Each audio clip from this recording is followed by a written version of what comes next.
Donc, ce soir, nous allons faire la correction de certains exercices des deux derniers chapitres. Les chapitres portaient sur la communication IPC, communication interprocessus. Et nous avons vu la communication par les tubes anonymes et les tubes nommés, et les tubes et la communication par les sockets dans la communication par réseau. La plupart des TP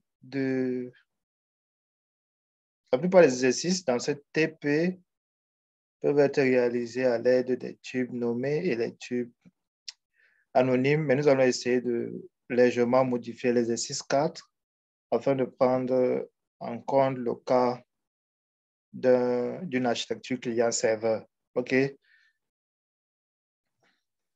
Donc, voici l'exercice. Vous avez reçu le fichier PDF.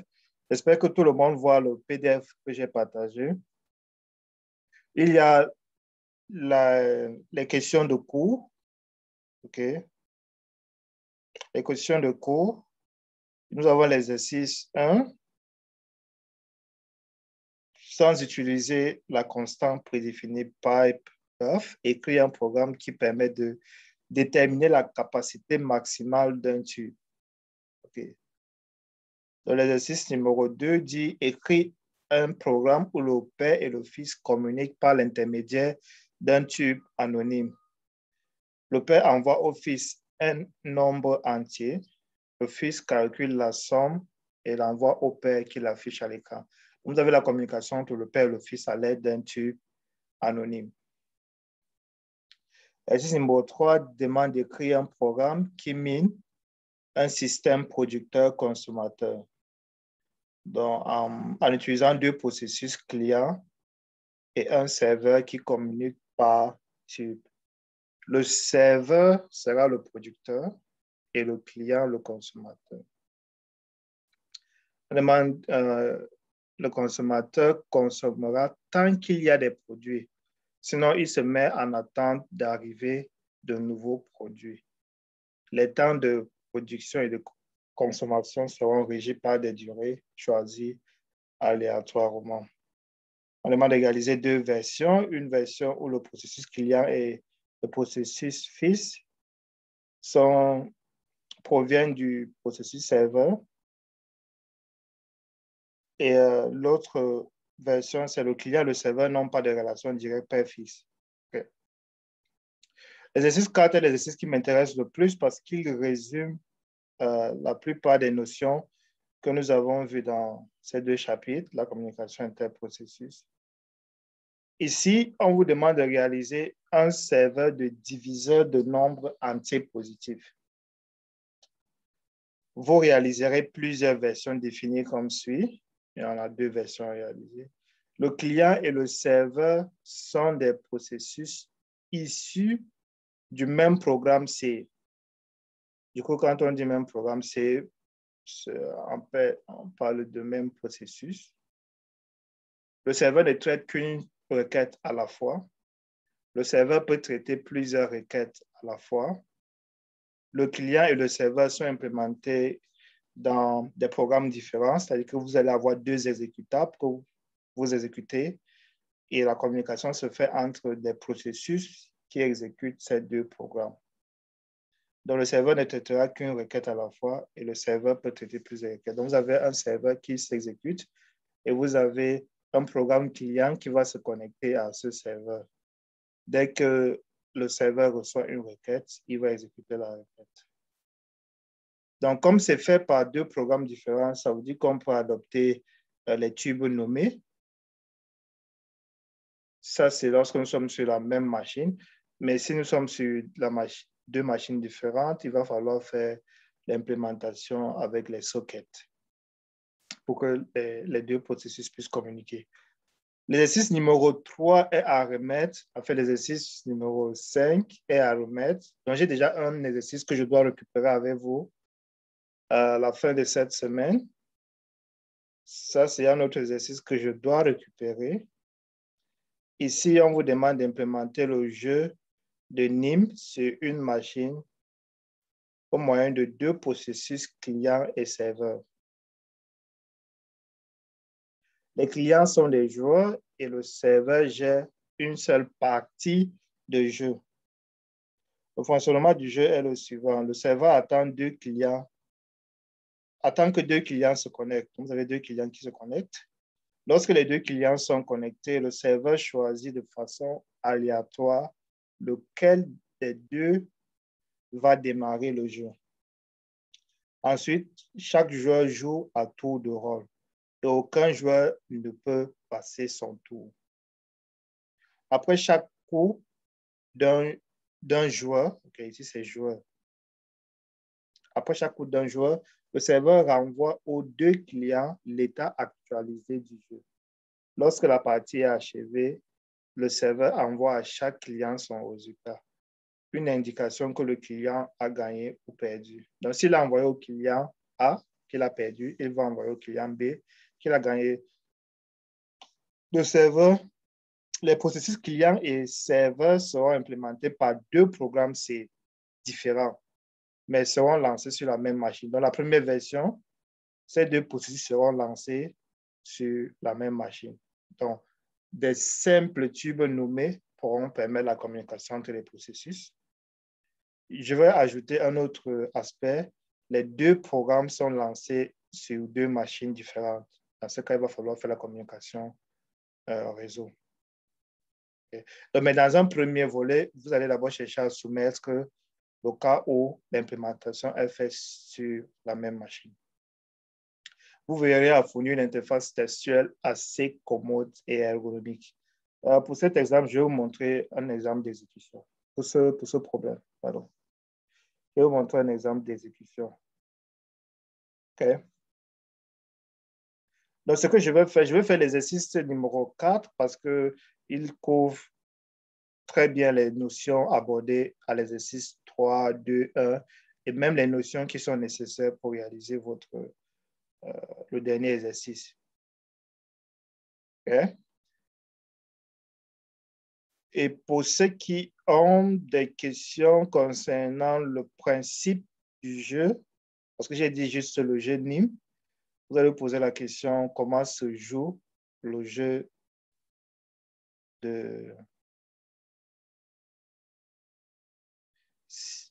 Nîmes. Il suffit d'aller sur Wikipédia, vous cherchez jeu de Nîmes. Je l'ai fait pour vous. OK. Donc, si vous cherchez sur Wikipédia jeu de Nîmes, il va vous donner le principe du jeu de Nîmes. Je n'ai pas voulu recopier ce qui existe déjà sur Internet. Vous allez aller sur Wikipédia, il va vous donner la description, comment se joue le jeu de Nîmes. J'espère que tout le monde voit ma page Wikipédia. Oui, monsieur, on voit. Oui, monsieur. OK. Donc, le principe du jeu, il est assez simple. C'est un jeu de stratégie. OK. Le jeu, il est assez simple. Le serveur va choisir. Bon, dans l'exemple que je vais vous montrer tout à l'heure, c'est moi-même c'est-à-dire que c'est le serveur qui choisit. Mais vous pourrez faire en sorte que le serveur choisisse un nombre au hasard. Mais c'est beaucoup plus l'aspect communication qui m'intéresse, communication entre les processus. Bref, le serveur va définir un nombre, par exemple 20. Quand le serveur définit un nombre 20, les deux joueurs doivent successivement retirer des nombres allant de 1 à 3 à chaque tour. C'est-à-dire que le premier joueur prend 3. Si le premier joueur prend 3, il va rester 17. Okay? À chaque tour, les joueurs ont la possibilité de retirer 1, 2 ou bien 3 bâtonnets. Et la fin du jeu, c'est celui qui va retirer le dernier. En fait, il y a deux variantes. Il y a le cas où le dernier à tirer correspond à celui qui a gagné. Il y a des variantes où le dernier à tirer est celui qui perd. Okay. Donc, dans ce jeu, on dit, vous avez ces deux variantes-là. Vous allez prendre ce premier exemple. La stratégie dans ce jeu est de laisser à chaque fois, si on le peut, un nombre d'objets multiples de 4. Donc, pour être sûr qu'on va gagner, il faudrait toujours tirer de telle sorte que le nombre d'objets qui reste soit un multiple de 4. C'est un peu ça la stratégie. Donc, le jeu 1 va tirer, le jeu 2 va tirer, le jeu, ainsi de suite. On constate que l'adversaire ne pourra pas en faire autant. Donc, à chaque fois, on retire. Donc, ici, la variante, c'est le vainqueur est celui qui peut jouer en dernier. Okay. Donc, l'implémentation que j'ai faite, c'est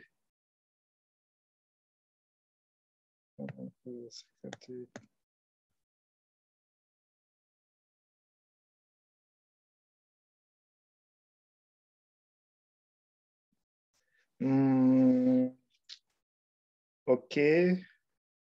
Donc, bref, quand je vais exécuter, je vais me retrouver. Donc, le vainqueur est celui qui peut jouer en dernier. Voici un exemple d'exécution. Si le serveur a défini 20, ça veut dire que les joueurs ont joué 19, 16, 3, 13, 12, 10, 8, 4, 5, 4, 3 et puis 0.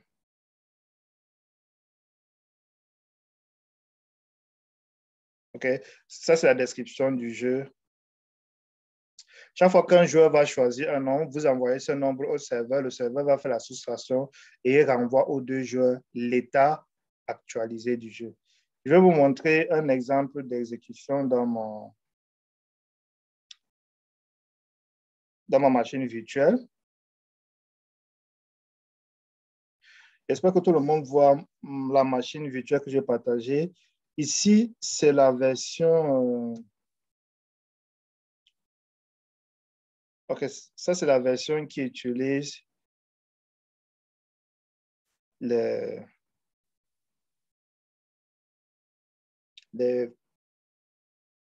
tubes nommés. OK. Donc, voici le serveur qui va... Bref, je dois démarrer le serveur et je précise le nom 20. OK, juste que... Bref, j'avais déjà exécuté ça une fois et du coup, il a créé des tubes nommés. Donc, je vais retirer ce tube-là. OK. OK. Là, vous voyez, quand je démarre le serveur, il me dit attente de connexion des joueurs. Okay. Si tout le monde voit. Je peux aller sur cette page et puis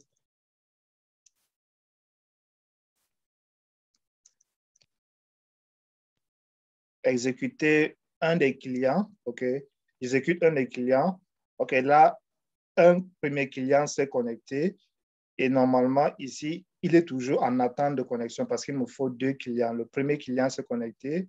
Je vais faire ceci pour le deuxième client. Okay. Le deuxième client s'est connecté. Voilà. Donc, quand le deuxième client se connecte, vous voyez que le serveur va envoyer à ses clients l'état actuel du jeu. Il dit l'état actuel du jeu, c'est 20. Il envoie également au deuxième client l'état actuel du jeu pour dire c'est 20. Remarquez que ce joueur est celui qui commence à entrer un nombre inférieur ou égal à 3. Tandis que celui-ci, on lui dit veuillez attendre votre tour. Donc, le joueur numéro A, disons peut-être ça c'est le joueur numéro A, ne peut pas jouer, mais le joueur numéro 2 peut jouer, numéro B peut jouer. Donc, s'il entre la valeur de 3, là, la valeur de 3 est envoyée au serveur. Le serveur va décrémenter l'état actuel du jeu et il va envoyer le nouveau état du jeu. C'est-à-dire qu'il va envoyer 17 au client B, il va envoyer 17 au client A. Et vous voyez que quand le client A reçoit 17, il sait que c'est son tour de jouer. OK? Il va peut-être entre deux. Là, l'état actuel, c'est 15. Cette fois-ci, c'est le client numéro 2 qui va jouer. Et vous voyez que s'il entre 4, par exemple, on lui demande d'entrer une valeur qui est correcte. Okay? Puisqu'on a dit qu'il doit piocher une valeur comprise entre, en fait, une valeur inférieure ou égale à 3. Là, s'il décide de piocher 3, l'état actuel du jeu, c'est 12. Vous voyez que notre serveur est en fait en train de s'exécuter. Ici, l'état actuel du jeu, c'est 12. Il va piocher 3. Celui-ci va piocher 2. Celui-là va piocher 1. Ici, il va piocher 1. Donc, vous avez 2 joueurs qui jouent de temps en temps. OK? Et voyez, en fait, celui-là, l'état actuel du jeu, c'était 3 et il a pioché 3. Donc, le dernier à jouer est le perdant. Donc, dans mon implémentation, le dernier à piocher est le perdant. Le dernier à piocher est le perdant. Remarquez qu'ici, là, l'avant-dernier à jouer est le gagnant. Okay? Donc, la terminaison du jeu n'est pas vraiment très importante parce qu'il y a 2 variantes. Il y a les variantes où le dernier à jouer est celui qui gagne et l'avant-dernier à jouer est celui qui gagne. Le plus important, c'est de pouvoir faire communiquer ces 3 processus, en fait. Il y a 3 processus qui s'exécutent pour que le jeu puisse se réaliser. Okay? Vous avez le serveur, vous voyez que le serveur a fini d'exécuter sa tâche et il a servi les 2 clients. Les clients se sont terminés. Donc là, cet exemple-ci a utilisé des tubes nommés. Parce que si je fais ls-l, vous allez voir effectivement que voici le tube qui a été utilisé pour communiquer avec le serveur. OK? Donc, j'ai un fichier .c pour le serveur, j'ai un fichier client.c pour les clients. Ça fait 2 programmes qui s'exécutent différemment.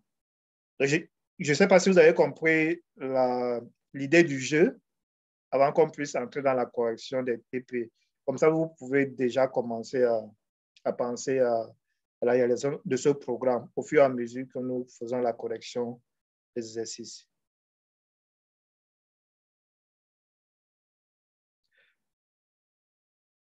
Est-ce que vous me suivez?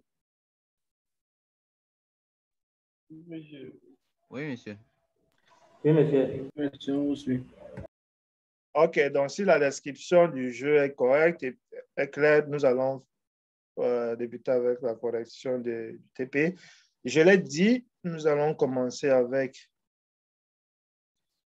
l'exercice numéro 4 parce qu'il est long et il couvre très bien toutes les notions qui vous permettront d'ici même cet après-midi de commencer avec votre TP à remettre.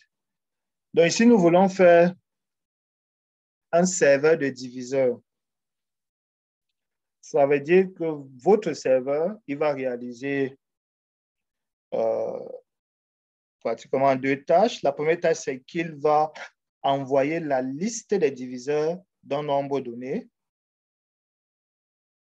et le nombre de diviseurs. Mais en fait, on peut dire que c'est une seule tâche, puisqu'en ayant le nombre en ayant la liste des diviseurs, je peux rapidement trouver le nombre de diviseurs de ce nombre-là. Donc, vous avez un serveur dont le travail est de servir des diviseurs des nombres qui sont envoyés par les clients. Ici, on ne nous dit pas le nombre de clients qu'il faut créer. Donc, vous avez un serveur qui doit être continuellement en attente de nouvelles connexions. Et lorsqu'il y aura un client qui va se connecter, il effectue le traitement et il renvoie le résultat. Regardez que le résultat qu'il envoie n'est pas un entier, c'est plutôt une liste, en fait un tableau. Ouais. Quand on avait fait la communication par les signaux, c'est un peu plus facile parce que là, les signaux, il envoie un signal, juste un entier, parce que le signal est représenté dans les classes signal. Dans l'entête signal.h par des nombres entiers. Donc ici, il ne s'agit pas d'envoyer une seule valeur entière, il s'agit d'envoyer un tableau. Et le tableau peut avoir d'autres structures de données. Okay? Donc, afin de rendre le TP plus intéressant, au lieu d'envoyer juste un tableau, nous allons envoyer une structure de données. Remarquez que dans ce TP-ci, c'est vrai que l'échange sera juste des entiers. Non, ce qui est intéressant,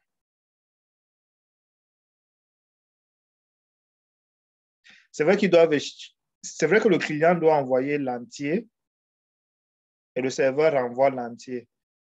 Mais il ne s'agit pas seulement d'envoyer l'entier ou de recevoir l'entier, il s'agit d'envoyer et de recevoir des structures de données. Parce que si un joueur a joué, il faut que le serveur sache qui a joué. Puisque si le serveur reçoit juste un entier, il ne saura pas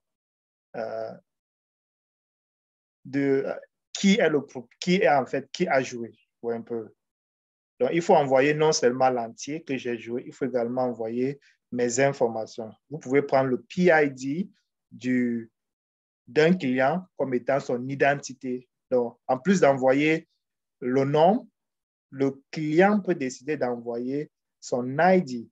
Et cet ID est donc utilisé pour identifier de façon unique, côté serveur, le client avec qui je dois communiquer. Parce que il y a plusieurs clients qui veulent communiquer avec le serveur.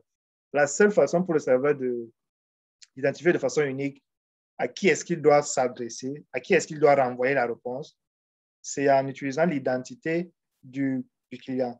Donc, le client doit envoyer son PID. Donc, nous avons une structure de données qui peut être utilisée pour la communication entre le client et le serveur. Nous avons l'identité et nous avons le contenu même du message qui peut être de tout type. Pour avoir une chaîne de caractères, vous pouvez décider d'envoyer des tableaux, ainsi de suite. Okay?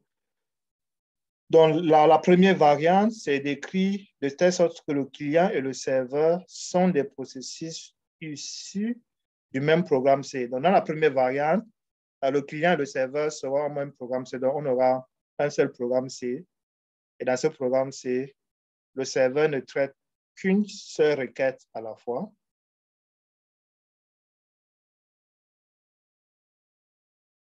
Deuxième, le serveur peut traiter plusieurs requêtes à la fois. Donc, s'ils sont issus du même programme C,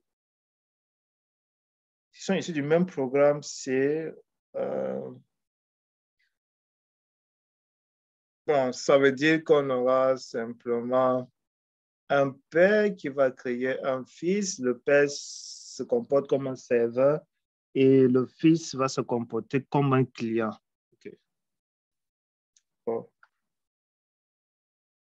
On va ajouter un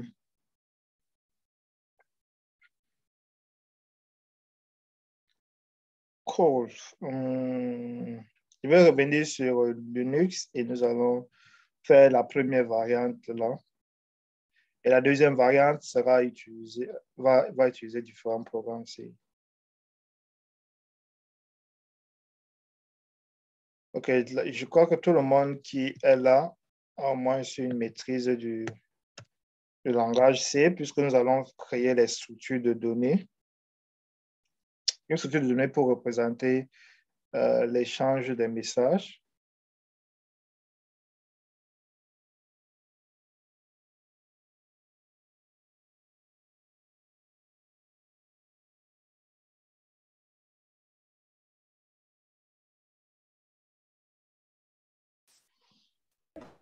Monsieur, nous, on n'a pas encore appris le C, donc ne soyez pas trop dur avec nous. Ah, OK, oui, c'est de niveau 2, n'est-ce pas? Oui. Ouais, vous êtes... c'est vrai. C'est vrai que de ce côté-là, c'est encore... Yeah. Donc, puisqu'il s'agit d'utiliser un même programme C, nous allons créer notre structure de données qu'on va appeler simplement message. Et ce message contiendra juste notre tableau de données ainsi que la longueur actuelle du tableau qui correspond au nombre des diviseurs que le serveur a pu obtenir. Nous allons écrire la fonction qui réalise la liste des diviseurs d'un nombre. Ça, c'est purement une question algorithmique. Nous allons écrire une petite fonction qui, étant donné un nombre, vous renvoie la liste de ses diviseurs. Et dans le main, nous allons créer des tubes anonymes parce qu'ici, on veut faire communiquer le père et le fils. Donc, tube anonyme sera largement suffisant pour faire communiquer le père et le fils. Okay. Donc, je vais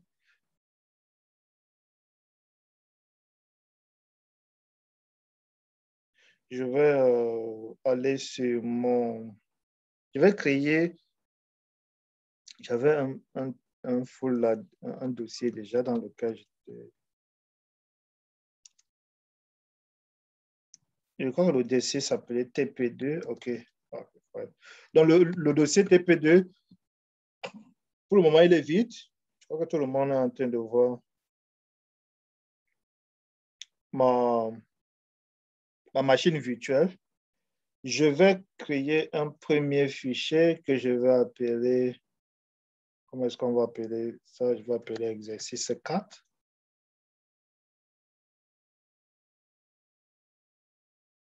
Exercice 4. Je vais créer un dossier parce qu'il y aura plusieurs.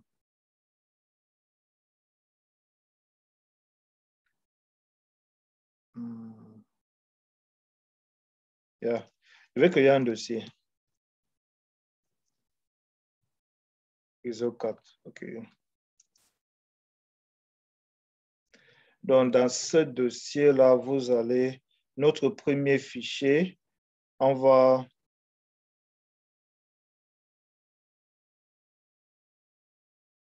l'appeler, je cherche un nom qui peut facilement permettre de retrouver ça. On a dit client et serveur sont dans le processus issu du même programme. Donc, je vais dire diviseur 1A. OK. Simplement ça. Donc, diviseur 1A. Il s'agit de la question 1 petit a. Après, nous allons avoir les questions qui suivent. Ici, c'est la question 1 petit a. Ensuite, il y aura la question 1 petit b. Donc, point C, c'est juste pour dire mon fichier point C. OK? Donc, voici mon éditeur. Nous allons faire les includes nécessaires. stdio.h, include stdlib.h. Nous allons faire include pour les processus. Qu'est-ce qu'il faut encore ajouter? OK, s'il y a d'autres éléments que nous allons utiliser, on va les définir plus tard. Je vais définir la taille maximum du tableau. Donc, pour définir la taille maximum du tableau, je vais définir ça, okay, max length. Je vais dire 20. Donc, ceci permet de définir une constante qui va s'appeler max length. Cette constante-là a une valeur de 20. Donc, pour ceux qui sont nouveaux en C, on ne met pas l'égalité. Okay? Ceci veut tout simplement dire que max length aura la valeur de 20. Ça, ce sont les préprocesseurs, c'est-à-dire que dans le code, chaque fois qu'il y aura max length, cette chaîne de caractères, okay, sera remplacée par 20. Okay. D'accord. Donc, notre structure de données, on va l'appeler struct. Donc, une structure de données, c'est un peu comme un enregistrement. En fait, c'est un enregistrement pour ceux qui viennent de Pascal. OK? Donc, vous avez une structure de données qui n'est autre chose qu'un enregistrement. OK? Et dans cette structure de données-là, qu'est-ce que nous souhaitons envoyer? Nous souhaitons avoir notre tableau de données qui sera de taille max length. OK. Nous aurons également la taille actuelle du tableau que je vais simplement appeler length. Ouais. Là, j'ai en fait créé une structure de données et c'est ce message qui sera échangé entre le client et le serveur. Pour le moment, même s'ils sont sur le même programme, on peut décider d'envoyer au père ce message et le père va envoyer, peut également envoyer ce message au fils.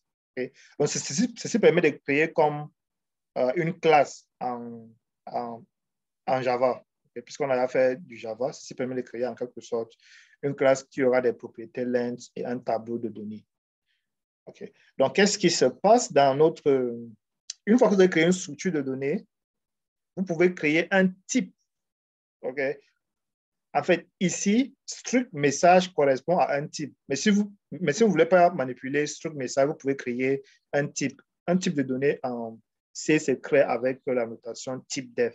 Okay. Donc, je peux décider d'utiliser type def. Type def permet de créer un type. Parce que remarquez que ici, si je veux déclarer un message, je vais écrire tout le temps struct message, n'est-ce pas? Message. Ceci me déclare, par exemple, un nouveau message. Moi, je voudrais utiliser simplement genre int, peut-être int message, et je veux un seul mot qui permet de représenter le type parce que ici, le type, c'est toute cette chaîne-là. Okay? Chaque fois que vous voulez créer une variable de type message, vous êtes obligé d'ajouter struct devant le message. Donc, pour éviter d'utiliser struct message chaque fois, vous pouvez plutôt déclarer un type de données en faisant type def, OK, type def struct, comme ça. Et je vais dire message. Je peux créer un pointeur. En fait, je peux créer un pointeur. Ce que je vais faire, c'est plutôt... ici, je vais dire que c'est un struct. OK. Ici, je vais dire la structure de données est un pointeur vers message. OK, là, c'est mieux. Donc, vous avez la structure de données qui est S-message et le type de données est un pointeur vers cette structure de données S-message. Donc, je crée une structure de données et ensuite, je crée le type qui pointe vers cette structure de données. Bref, avec ça, je peux plus tard définir message SMS, par exemple, comme étant une variable de type SMS, comme étant une variable de type message. OK, une fois que nous avons ce message, créons notre diviseur. Du coup, notre diviseur va renvoyer quoi? Notre diviseur va renvoyer un message et la fonction, c'est diviseur. Il prend en paramètre un entier. Est-ce que pour les nouveaux du C, ça va quand même? Jusqu'à là, l'utilisation du C. Ceci signifie pointeur. L'étoile que vous voyez là, ce n'est pas la multiplication. C'est le pointeur. OK. Le pointeur veut dire, c'est-à-dire qu'en C, quand vous déclarez votre variable, vous pouvez dire que votre variable représente votre mémoire. OK? Et chaque fois que vous manipulez la variable, vous êtes en train de lire et écrire dans votre mémoire. Mais cette variable-là possède une adresse mémoire. Okay? Vous pouvez déclarer des variables qui permettent de stocker l'adresse mémoire de l'emplacement de votre variable. C'est un peu compliqué. Mais bon, bref, c'est-à-dire que quand vous avez une variable, cette variable pointe vers cette variable désigne en fait un espace mémoire. Quand vous allez dans cet espace mémoire, vous allez trouver l'adresse et l'adresse vous donne l'emplacement où se trouve effectivement votre variable. Et chaque fois que vous manipulez cette variable, vous êtes en train de travailler sur une copie de cet espace mémoire-là. J'essaie d'expliquer pointeur, mais si vous avez fait le Pascal, les pointeurs aussi existent en Pascal. Okay.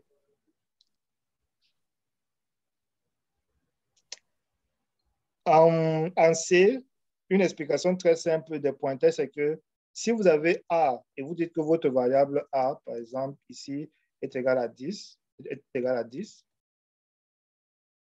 et vous créez une fonction, par exemple, qui prend votre variable A, je vais essayer d'écrire.